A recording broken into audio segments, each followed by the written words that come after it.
This is Teachers Talk Radio, and you are listening live. Hello, and welcome to the Monday Morning Break with me, Kanduk Kutik. In today's show, we'll be talking about reading, in particular graphic novels, and we're going to explore how graphic novels can help develop our students' interest in reading.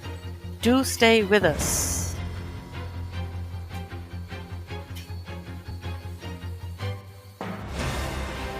This is Teachers Talk Radio, and you are listening live. Tune in live at ttradio.org, or to join in the conversation, download the Podbean app and search Teachers Talk Radio. Follow the hashtag TTRadio. Tune in, talk it out with Teachers Talk Radio.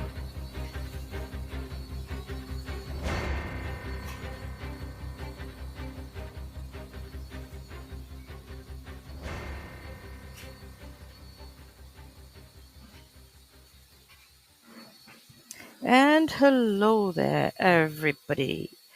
So, our conversation today is about graphic novels.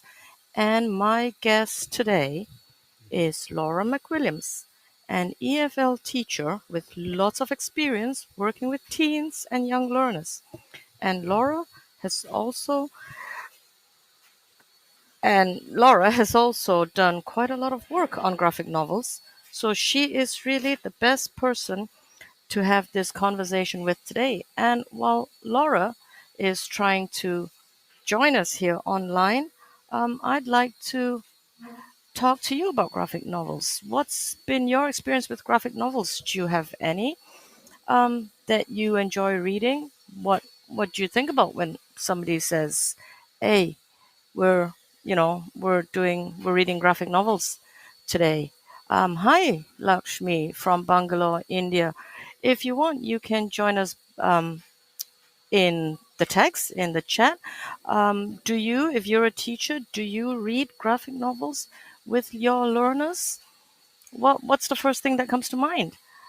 I want to share with you the first thing that came to my mind when I heard about graphic novels. I actually thought it was something that was, age suitable only for age 16 and above, just because of the word graphic. That's what I thought about when I heard graphic novels. I see HB History is here with us. Do you do graphic novels in your own teaching? Any, our students read a lot of text, right? Text, lots of text-based work, not a lot of pictures. Do you encourage your students to read graphic novels? So I've got lots of guests here. Yeah, you use Lakshmi says. Lakshmi uses graphic novels in their class. What you do with them, and how do you just get your students to read them? Do you read them as a class? Share with us, please, those of you here, your experience with graphic novels in your classroom. Tell us how you use them while we are waiting for our guests. Let me just, kind of find out, send a call for help out to my guests. Lakshmi, how do you use graphic novels in your classes? What subject do you teach? What kind of graphic novels do you use with your students? I remember, you see, for those of you who've been with me now for a couple of shows, you will know that my son is in elementary school. He's in grade school. And we recently had a conversation in his class. The teachers were saying that Laura has come into the room. Excellent. So Laura, just look for the call-in button and I'll just finish my story here. So my son's class, we had our annual parent-teacher meeting. We had our annual parent and teacher meeting in class. And some of the parents, well, first of all, the teachers were reporting that they felt that the children weren't reading enough, right? And one mother actually asked, she said that, well, her son doesn't like chapter books. And she had asked if it was a problem that he was only reading what we call here in Germany comics. My son also complains. He says that there are no interesting books in his school library. He says he can't find anything to read in the school library, whereas when we went into our local city library, he would head straight, to the section where you had the comics and the graphic novels. So that's a bit, and the teachers weren't sure what to make of it. I felt as long as he's reading, that's okay, gets him into it. But here we go. That's from me. I have Laura, as I was saying, Laura's done quite a bit of work on graphic novels. So she's actually the best person, the best conversation partner with me today. Laura, it's good to have you on the show. And I'm really excited to be speaking Thank you about so graphic much for novels the as reading invitation. material. Ooh, I can hear you really well. Can you hear me really good? Really It's a well? really good connection. Yeah, good. No hoovering in the background then. Excellent. So, Laura, first, tell us about yourself. What's your teaching background and context? So I currently work in the Middle East and North Africa. I'm based in Cairo, and I'm an academic manager for a very substantial young learner program with a big EFL organisation. But I've previously worked in France and in Italy and in the UK as well. Okay. That's excellent then. And I know that you've done quite a bit of work on graphic novels. So, Laura, first of all, right, before you came onto the show, I was saying when I first heard the term graphic novel, I thought, something, age 18 and above. So, can you tell us exactly what would count as a graphic novel? What is a graphic novel? That's such an important point, because I also heard you say, in Germany they get referred to as comics. Yeah. I think that the terminology we use, normally it shouldn't matter, but with this it does, because of the perception that so many people have about things that get called comics. The perception is that they're not serious. The perception is that they're for kids, that there's no educational merit. So this is why I do advocate for us to use the term graphic novels a bit more, because it affects the perception. And I'm thinking especially when it comes to it, but also sometimes school administrators and curriculum designers, because it does make them sound more serious. I mean, essentially when we're talking graphic novels, we're talking any kind of text where the interplay between the visual and the text is so critical. And we're very much looking at things where it's panel based, usually. Okay. So, that's not always the case, but very, very often the expectation is you're looking at that kind of panel-based storytelling, which itself is a very fun thing to explore with learners. Now, comics more properly are probably like a subset of that. Comics we tend to associate with the serialized format. Yeah, more. Donald Duck in Germany, very popular. But also I'm thinking, the superhero kind of comics that, that come out monthly or weekly. We do associate that with the term comic a bit more as well.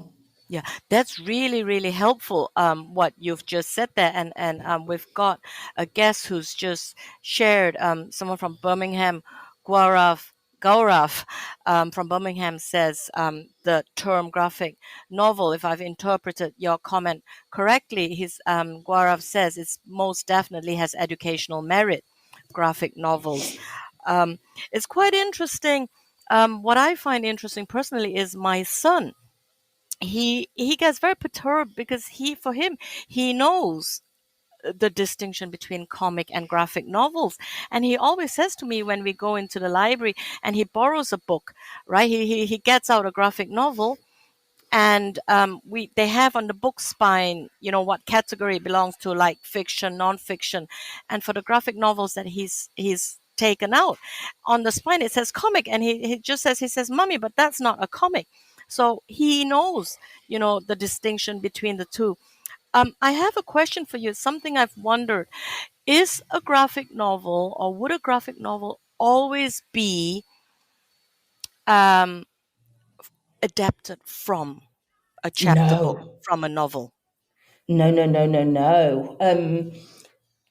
There's a huge wealth of original graphic novels out there that are just fantastic. It's a storytelling format in its own right. And in fact, it sometimes goes the other way. There are graphic novels that have been adapted into chapter books, and there are graphic novels that get adapted into film or TV series as well. So the original format could be the graphic novel and it can be adapted out, or it could be something that's taken and adapted into the graphic novel format.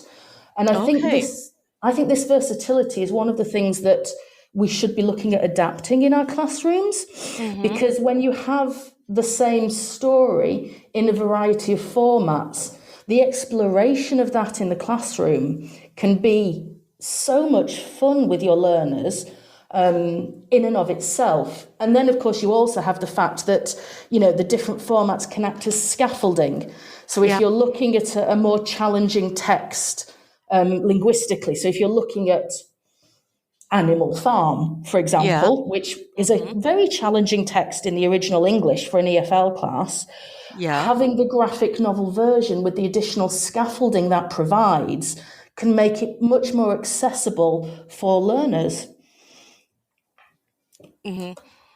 And I suppose the visual element, isn't it? I mean, like you say, because if you've got the chapter book, right, the original format, I think learners tend to get stumped when they come across phrases or words they don't understand, or they go back over and over to, to certain parts to kind of interpret, kind of understand what they've just read. Whereas with the graphic novel, they don't get hung up on at the linguistic level because they have the pictures to support them. Right, Exactly. It's not that the graphic novel is necessarily linguistically easier. In fact, that there's a certain amount of research that shows that linguistically, graphic novels are actually very often more lexically dense than chapter books. Okay. Yeah, in actual fact, they can have much more lexical density than chapter books written for an L1 speaking audience. But you're spot on. That visual support is invaluable. You've got the expressions on the character's face, you've got the surrounding, and so much that can contribute to mood. In terms of just the weather or the color usage. All of that adds richness to meaning and allows for interpretation, which makes a big difference. And it's great for boosting the confidence of your more reluctant readers. Once they know the story. I think we all know it with TV. If they've seen the film, they're more likely to try reading the book because they have an idea of the story. And I think the same applies with graphic novels. It can be a springboard into original texts. Yeah. And I mean, it's also that sense of accomplishment, I think. When I see how my son, having couple of years ago when he had just learned to read, or my daughter herself as well, and traditionally, right,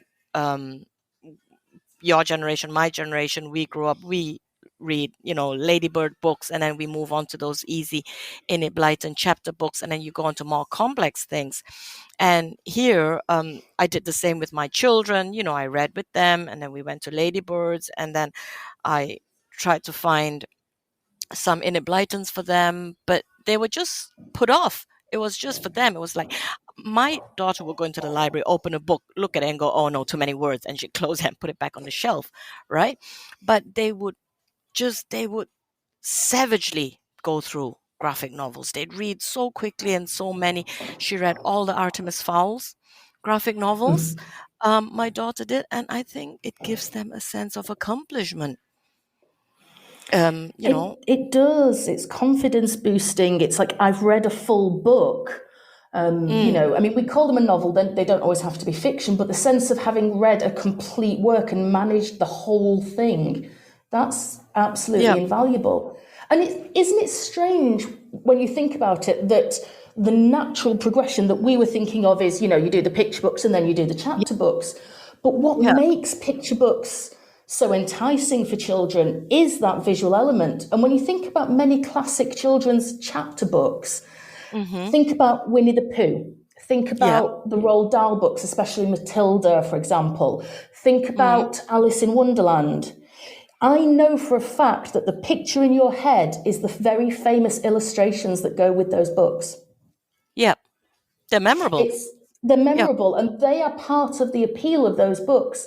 And I don't think the appeal of the visual ever goes away. So graphic novels for me are a very natural progression from, picture books, children's chapter books with illustrations. It's part of development and it's very natural. And I think pushing it down or perceiving it as just for children is really false.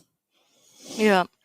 Or that people who young people or learners who go for graphic novels as the first choice, yeah, stigmatizing them and saying, well, you're not doing the right thing. That's also not really nice, but which brings me to what I wanted to ask you, that in some circles, Laura, really, graphic novels have quite a bad reputation. Is it only because of the mistaken association with comics, or is there another reason? Are there other reasons why graphic novels have a bad reputation? I The thing is, there are a lot of graphic novels out there that are not necessarily classroom appropriate or age appropriate for younger learners. There are Hmm. graphic novels that are very specifically adult in nature. Right. And these are the ones that tend to get a lot of publicity. Mm. I mean, my favourite series of graphic novels of all time is one I could not and would not use in a young learner classroom. I'd love to use it with university level students. There's probably a Okay. course out there that does, but I wouldn't bring it into the young learner classroom. So it's very So I much think like that, any reading we do. Sorry to interrupt, but it's then in that case, it's very much like any other classroom reading we do, isn't it? That, whether you're looking at novels or poetry or any other reading material, you have to, as a teacher, you'd have to look at what you plan to use and make those decisions, and not, lump everything, yeah, just because, let's say, I like XYZ, that I would then use XYZ in all my classes. And I think maybe many teachers don't are not that familiar with graphic novels and the whole range that you have within that genre. absolutely. And I think as well, graphic novels are quite famous for there's a lot out there that do explore the more taboo topics, or Mm-hmm. what we might in the EFL context refer to as parsnips. There are ones that explore questions around sexuality, questions around identity, drug Mm-hmm. use, displaced people. That's one of the reasons I love to use them, because it can be a Mm-hmm. way into those sensitive topics. But again, it's a reason others who are less comfortable might be reluctant. Mm. Mm.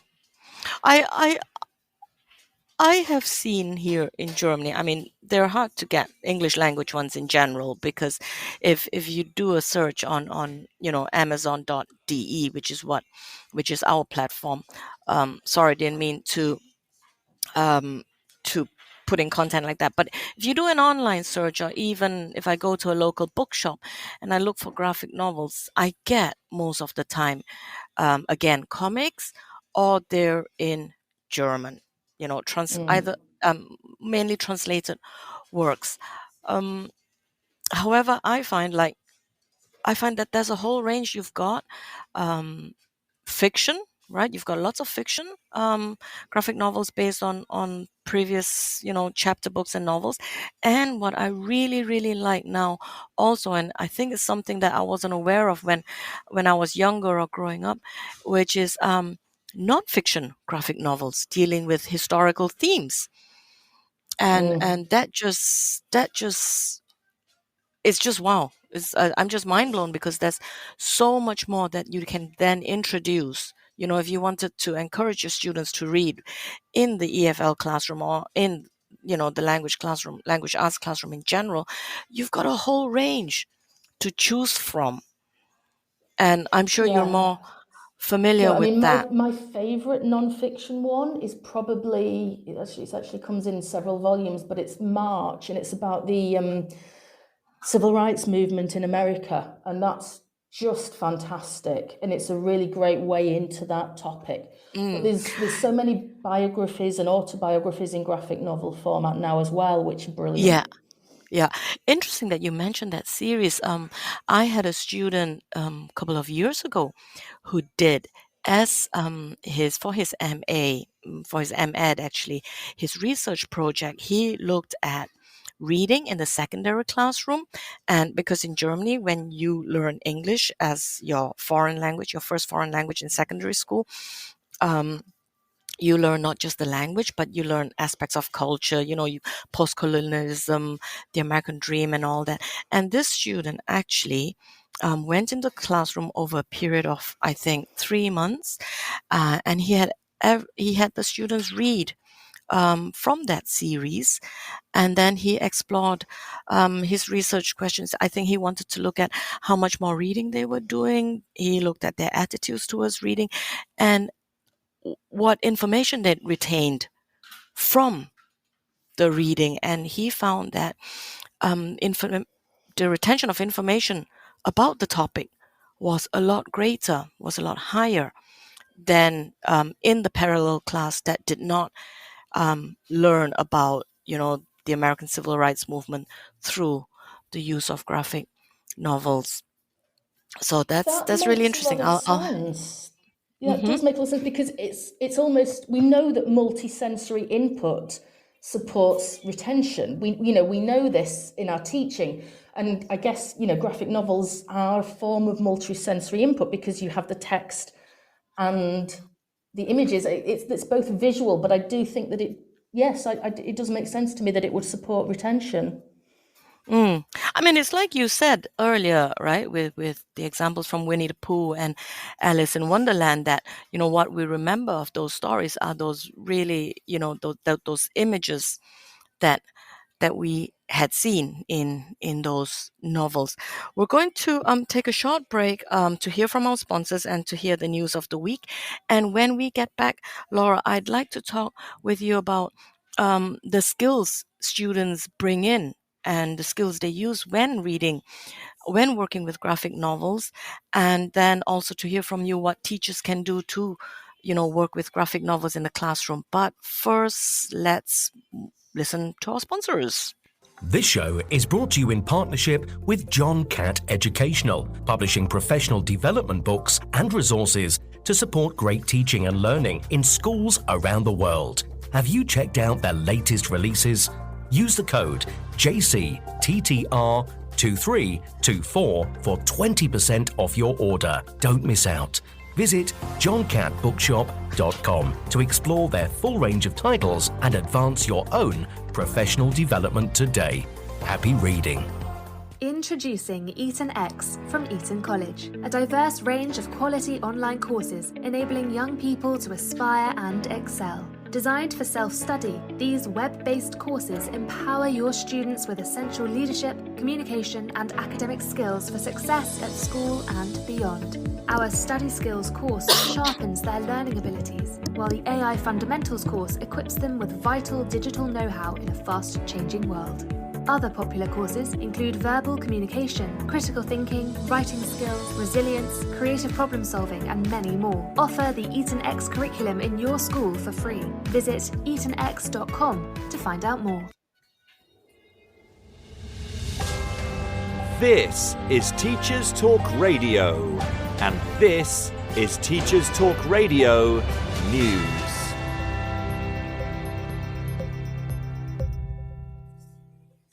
The mother of murdered schoolgirl Brianna Ghey has spoken about the need for positive change and a lasting legacy for her daughter. Mrs. Ghey visited Westminster as part of her campaign for mindfulness to be taught in all schools in England. She commented on her Peace and Mind UK Facebook page that her focus would be to improve lives by empowering people, giving them the tools to build mental resilience, empathy and self-compassion through mindfulness. She went on to say that she hoped to create more understanding for everyone. Mrs. Ghey has already raised thousands of pounds to deliver mindfulness training in schools in her local area. The Department for Education has said there were no plans to introduce mindfulness, but the RSHE curriculum included a strong focus on mental health, and that all schools had been offered grants to train a senior mental health lead by 2025. Mrs. Ghey has also spoken about the idea for a phone for under 16s to limit access to social media apps. The Children's Commissioner, Dame Rachel de Souza, told the BBC that she supported the ideas and said more could be done to promote phones that are safe by design. She described Mrs. Ghey's vision as really smart, but questioned whether the likes of Google and Apple would create phones with access that is safe by design.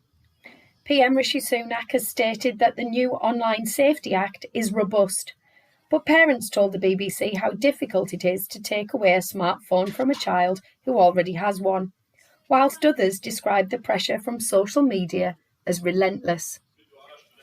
In Wales, the cap on university tuition fees is rising from £9,000 to £9,250 a year from September. Education Minister Jeremy Miles says he recognises students will be disappointed. A report on the BBC News website says loans will also go up to cover the 2.8% increase, which will affect undergraduate students studying in Wales whose home address is in Wales. Those with a home address in Wales but who study in other parts of the UK are unaffected because they already pay the £9,250 for their studies. Mr Miles blamed sustained inflationary pressure on higher education providers in Wales and that the increase was unavoidable, but would help to safeguard provision and investment. The Guardian reported on school finances with an article on findings that almost half of multi-academy trusts in England were in deficit last year. The report by the accountancy network Creston UK was based on studying the accounts of 279 trusts, representing over 2,300 schools. It found 47% were running in-year deficits. Rising energy bills and staffing costs were blamed by many and made worse by uncertainty around income streams. School leaders say that schools are constantly asked to do more with less. Last October, the Department for Education in England admitted to making a £370 million error, meaning mainstream primary and secondary schools will be given at least £50 less for each pupil than original forecasting predicted. This forced school leaders to redraw their budgets for 2024 to 25. With energy costs still high and a recruitment and retention crisis leading to an increased use of agency staff, mean that many school leaders are facing further pressure on budgets and many expect a deficit trend to continue. More than 100 school buildings containing dangerous concrete will be rebuilt or refurbished, according to a report on the BBC. The government says all affected schools will receive funding to permanently remove the dangerous concrete known as RAC. Unions say the announcement includes no new money. The 234 schools affected in England have reportedly returned to face-to-face learning, but many children are still being taught in marquees, portable classrooms, or in other off-site locations. Some pupils have not been able to access specialist classrooms for design and technology, as well as science labs and other specialist spaces. The government has been criticised for not making changes to exams for those affected. Finally, a jury in the United States of America has held the mother of a 15-year-old mass shooter criminally responsible for the death of 4 high school students in 2021. The 15-year-old himself was sentenced to life without parole in December. But at the start of February, the male's mother was found guilty of involuntary manslaughter, the first time a parent has been convicted of such charges due to their child's role in a mass shooting. The case has raised questions about the accountability of parents. Although the youth's parents had gifted him the weapon days before the attack. Prosecutors also argued that parents had not paid enough attention to their son's declining mental health. US law generally only holds individuals responsible for their own actions, but this case appears to present some change. The schools where the shooting took place has also faced criticism for not acting swiftly when drawings of guns were found on the male earlier in the day of the shooting. Whatever the outcome of the sentencing, the case appears to be reinvigorating debate around the issue of parental responsibility, alongside individual culpability. This has been your Teachers Talk Radio News with Jo Fox. Okay, so welcome back. We have just been talking about the types of graphic novels. We started with a kind of a definition, or clarifying what a graphic novel is, contrasting it to comics, and I'd like to pick up what you had said, Laura, that graphic novels is actually a storytelling format in another way. So let's talk about the skills that our readers bring with them and the skills they develop as they work through graphic novels in their language arts classroom. Over to you. Okay, well, here's an interesting fact for you then. Did you know that an experienced reader of graphic novels literally reads them differently? And by this I mean the way they physically look at the page is different. There was an experiment done by, I can't remember the names, Meyer and Jimenez, I think, that used eye tracking software to look at how people physically read a graphic novel. And what that showed was that the more experienced readers, people who read graphic novels frequently, they read it differently in that they sweep a page. So they're not necessarily, they're doing it multiple times. They don't go left to necessarily, right and downwards. Or right to left, depending on language. Exactly. So true. So that, and they're doing it multiple times. So they're really exploiting what we call the picture-text hybridity. They're taking the text fully together, which I think is fascinating, that, you can progress to that stage of taking it in. Is that what makes them faster readers? Ooh, that's a good question. I Because don't know, but I the think whole so, page yeah. at one go. What I do think is it has a lot of validity beyond the graphic novel as well. If you look at so many forms of media nowadays, picture-text hybridity is actually critical. If you look at the amount of reading that we do online now, and the amount of reading that we do in combination with video. So take TikTok, for example. I'm a huge TikTok fan, not always classroom appropriate. Yeah, I am. We can talk about that at some point if you like. But TikTok has huge potential for storytelling as well. There's actually a whole, they call it sides in TikTok, like little niche communities that do storytelling via short videos. And what they do is they take stills or short clips from existing media. I'm very into the Marvel universe, and there's a whole community that does this that retells their own versions of the Marvel stories, and they take the short clips and they reconnect them, they put them together in different orders to tell new stories with text over the top. So you're taking in these stills and the text at the same time again. You've got that form of interdependency. Which is absolutely fascinating. So you see that in TikTok, you see that in Instagram stories, Facebook Reels. But, generally so much reading we do is online now, and it is multimodal. So graphic novels are a way of building those literacies for our learners. Yeah, and that multimodality with image and text, that's not new. When I think about, health information leaflets, public service leaflets, right? Or instructions from, DIY furniture, it's picture and text. And you've got to be able not just to understand the words, but to, make the relation, the words that you've read to the image that you're seeing in order to understand the process. And that's exactly what's happening in graphic novels, right? So you're doing two things. Your mind is, being, you're cognitively challenged to understand the written word and the printed picture. Whereas if you're just reading a novel or a chapter novel, a chapter book, you're just focusing on the words and the words on the pages. Absolutely. And I have heard people argue that graphic novels take away creativity and imagination because it's there in the pictures. But I don't think that's true. I think actually graphic novels offer so much opportunity for creativity. There's a technical term that's used when talking about graphic novels, which is something called closure.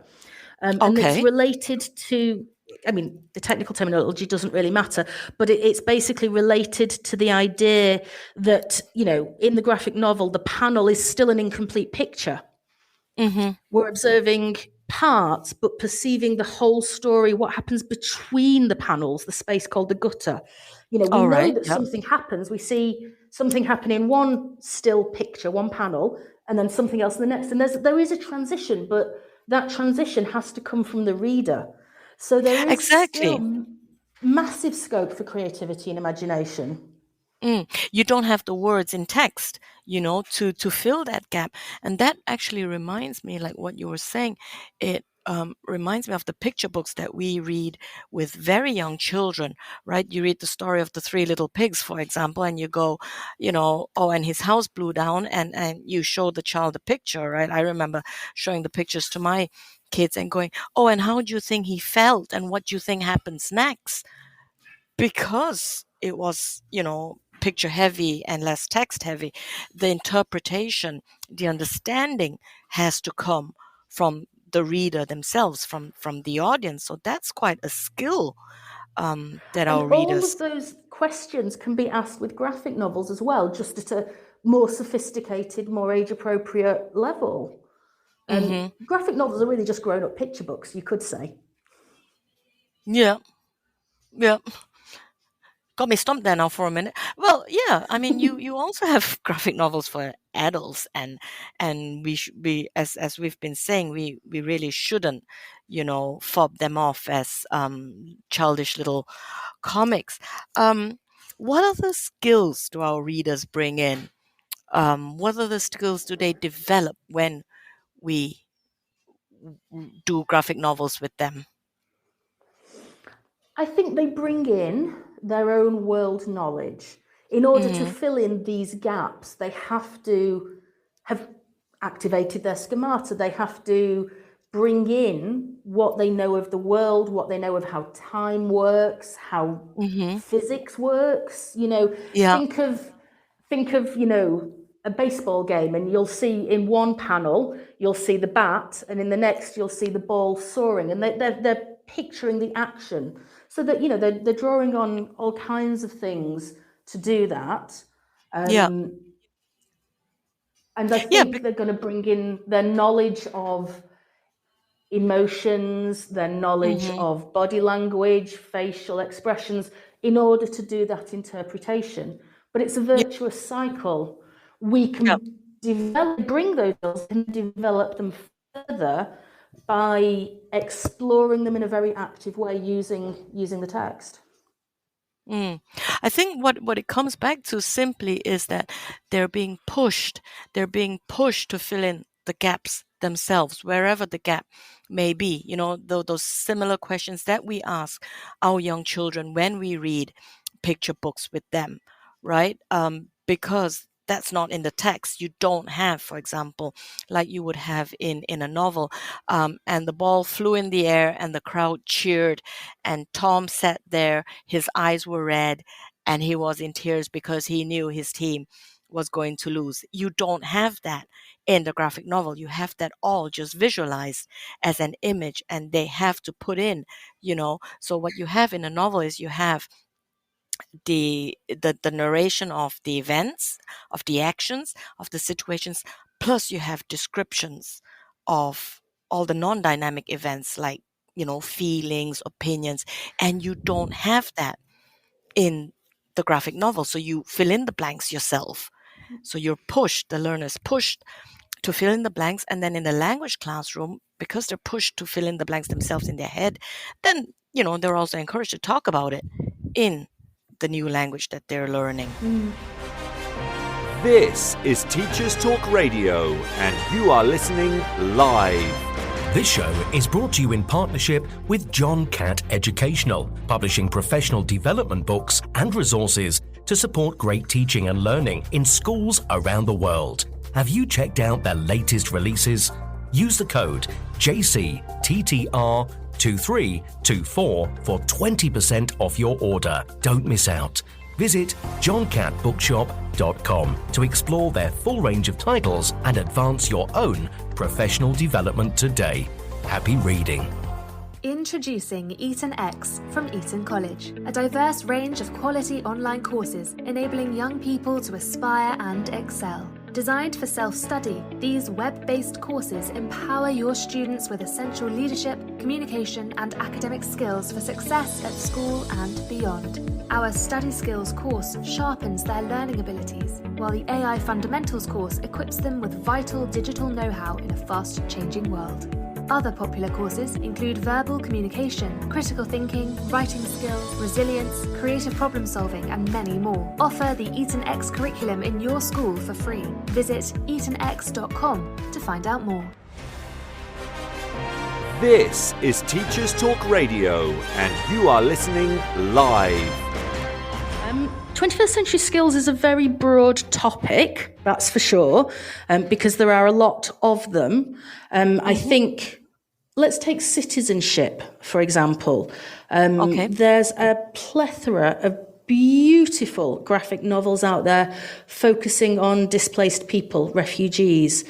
Any single one of those is going to be brilliant for raising awareness of the issues going on out there in the world, for bringing these to the forefront, for building empathy for those people, and as a gateway through to discussing, how this kind of world crisis is being reacted to in different contexts and cultures.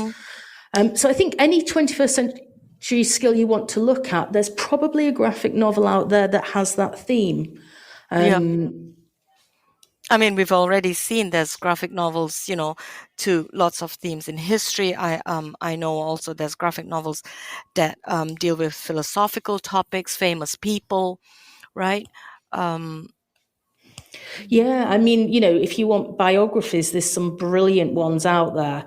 But also, adaptations of famous books. For instance, To Kill a Mockingbird, which I had to study for my English literature GCSE. And loved, but there's actually a graphic novel version of it, and I think it's so much more powerful with the visuals. It's I love the original, but when you see the visuals, when you see the color and the race, and you see, and it's a very well done graphic novel. It adds a layer of impact that wasn't there in the original. It draws you in. It draws our readers into the novel. I mean, when I see my own children and how, they just, absorb, they just take in everything that they're reading with the graphic novels, you get the sense that they're in there. They're with it. It's an immersive world. Yeah. And I think coming back to the language learner, it's also where it's just that sense of accomplishment. I remember when I was learning German in the early stages, and everybody's all like, well, you've got to read, and reading's the best way to develop your language skills. But I read something, and like 2 pages later, I'm like, oh, this is so, it's cognitively tiring. Whereas you don't have that with a graphic novel. You're in it. I mean, I think there is. You still have to be careful not to overface the learner, of course. Yeah. But I agree. I mean, when I look back, you mentioned learning German, and I also learned German, although how much I've retained nowadays would be an interesting question. But I remember that I managed much better reading the scripts. So, for A-level, we had 3 things to do. We had Die Florina Ehe von Katharina, something or other, the one that's all about media. And the great, but I really struggled with it. But we also had a play to do, which was Biedermann, and the Arsonist. Okay. And I remember that vividly. I found that so much easier. And I think it's because it's the dialogue. And of course, graphic novels are very dialogue heavy. Not completely, but I think it's perhaps a more natural language model in that sense. Yeah. It's very easy to take from it and use it in oral production, whereas, a novel, perhaps there's less that you can take and use in the same way. Yeah. It's interesting what you say about the dialogue, because it reminds me of when we do in the language class, when we do a listening activity, right? We do a listening activity, and in some levels, you then read the tape script with the learners, and they follow it. They just follow it better because it's the dialogue. They just focus on what's being said. They focus on the conversation. We're almost coming to the end of our time. I'd like to ask you now, what advice would you give to teachers who, would like to work with graphic novels in their language arts classroom? With 9 minutes of advice. I think that the first piece of advice has to be just try it, experiment with it, and enjoy it. Fundamentally, we have most of the skills already. If you're working with, graded readers, if you're working with authentic novels already, most of those skills are transferable. Most of the things you do with types of text you can do with graphic novels. And if you just start there, then you're giving the learners experience with graphic novels, you're giving yourself experience with graphic novels, and you can gradually then try more things that are graphic novel specific. So it's not a complete change to your classroom practice. And I hope teachers do feel empowered just to sub in a graphic novel for, a normal text that they perhaps would have otherwise used. But once you get used to them, there's so much you can do. I mean, their affordances for drama are something that I love. I mean, I have a drama background. Before becoming a teacher, I used to work in theatre. I was a stage manager. So anytime, I have a whole weird history. So anytime I can combine drama with what I'm doing in the English classroom, I'm in heaven. And graphic novels are fantastic for that because they lift off the page into role play, into extended drama, into activities like hot seating so easily. I'd say that they'd be easier to adapt into a play, definitely, because what you've got, coming back to that with the tape script, what you've got is actually more the dialogue, right? And you don't have to, like in a novel, you'd have to pick out the dialogue from all the other descriptions on the page. My first piece of advice, though, I think we should go back to the beginning, really, is that graphic novels are not comics, and graphic novels are not anything taboo or negative, really, because you still have that, that group of people, that group of teachers who go, oh, no, we wouldn't read graphic novels in our classroom. No, that's not for the classroom. That's not for school. Right? That would be also my first piece of advice. So maybe a way in for teachers who have that kind of nervousness, maybe because they think parents or school administrators won't be very comfortable with just using a graphic novel. Maybe trying a combination of using the same text in graphic novel and original format and doing a compare contrast exercise. So giving, a particular chapter from the chapter book version and, the set of pages from the graphic novel and comparing the two could be a really interesting idea. way in. Yeah, that's a really, really good idea. A piece of advice for teachers who, okay, so they've decided, yeah, we're gonna try that. How would one go about, what are some criteria that or things that teachers should look out for when deciding on a graphic novel reading project in their classroom? We talked about age appropriacy. We did I that. think length.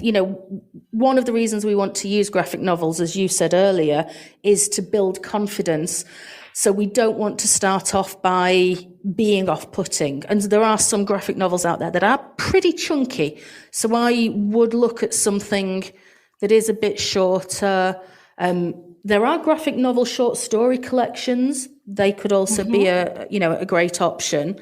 I think, depending on the age of the class, you're going to look for a certain visual style. The younger the class, the more simple the visual style you're probably going to want to use. So, I would probably, with a primary class, I would be very unlikely to choose a black and white graphic novel, for example. Okay, there are that's some not beautiful. something I would have thought about. Yeah, I think we want them to be visually appealing. We want them to be stimulating. There are some beautiful black and white graphic novels, but I probably would them too young or as the first graphic novel I introduced to a group. I think look to exploit any familiarity they have. So, if there are graphic novels with characters that they're familiar with, so, yes, find a superhero universe maybe, but also, there are graphic novels that are tie-ins to popular TV shows or films outside of the superhero universe. I think that can be a great way of making them more accessible and more immediately appealing to a class as well. That's really interesting. Those are some very good points, Laura. I wouldn't have thought about that. I mean, that with the exploiting familiarity, that makes sense to me. But I would never have thought about length and visual style. That's really, really interesting. And then you talked about with the visually appealing for the primary classroom to not go for the black and white. Any other advice? Activities. What can a teacher who's doing this for the first time, so if they've got something of suitable length, they've got for their primary classroom, as an example, for the primary classroom, they've got something that is familiar to their learners, it's nice and colorful. What can they do? Short of going in and saying, here, let's read this. Well, as I said, we have these techniques already. Teachers know how to present a text. You generate interest, you activate schemata, you ask them to predict. So exploit the front covers, exploit a blurb on the back. And then with graphic novels as well, you have panels. So take out some panels that maybe the first time we see a character, show them the image of the character, get them to predict who they are, what they're like. Because unlike in a novel, they have that image to make assumptions from, how are they dressed? Where are they? How old are they? There's so much rich predictions. And the most powerful things you can do when you start to introduce a graphic novel to get your learners hooked, to get them to want to read it. So really very much like, general reading. Isn't it? General reading tasks, same thing. So it's not actually any new skill that a teacher has to learn, as regards introducing graphic novels into the classroom. Your favorite activity with graphic novels? It's a really simple one, but it's simple and effective. And that's taking a panel and you photocopy it, you scan it, whatever, and deleting the text from the speech bubbles or the thought bubbles. Okay. And getting my learners to create the text. Because it uses so much of the skills of inference and visual literacy. And that's not something you can do with a regular novel. It is something that you can only do with a graphic novel. And it's fabulous because there's a lot of language richness to it, because they're not going to come up with what was exactly in the original. But they're probably going to come up with something that means the same. So it gives you lots of scope to explore different ways of saying the same thing, which from a language point of view is a lot of fun and very useful. Yep. And from the critical thinking perspective also is what some of our listeners had shared in the text chat, that it encourages them to talk, to share their experiences. It inspires creativity. Their imagination is put to work. So that there's a lot of ways, as we've seen, our dear audience, there's a lot of ways in which you can use graphic novels in your classrooms. And as Laura has shared with us, and as we've been talking, as we come to the end of our episode today, that a graphic novel isn't all taboo. A graphic novel is not a comic. And a graphic novel is a storytelling format in another way, and our readers bring in a lot of skills with them to work with graphic novels. And we have come to the end of our show. Thank you, Laura, for being with us, and thank you everyone else for listening in. It has been a pleasure, Laura. Invitation. Oh, no, thank you. I just hope that some of the listeners feel a little bit more confident to give graphic novels a go. And, I can go back to that parent-teacher meeting and say, I know about, graphic novels. They're a lot more cognitively challenging than we make them out to be. Okay, that's it, everyone. Thank you very much. You've been listening to Teachers Talk Radio. Tune in live and listen back at ttradio.org. We look forward to hearing from you next time on Teachers Talk Radio.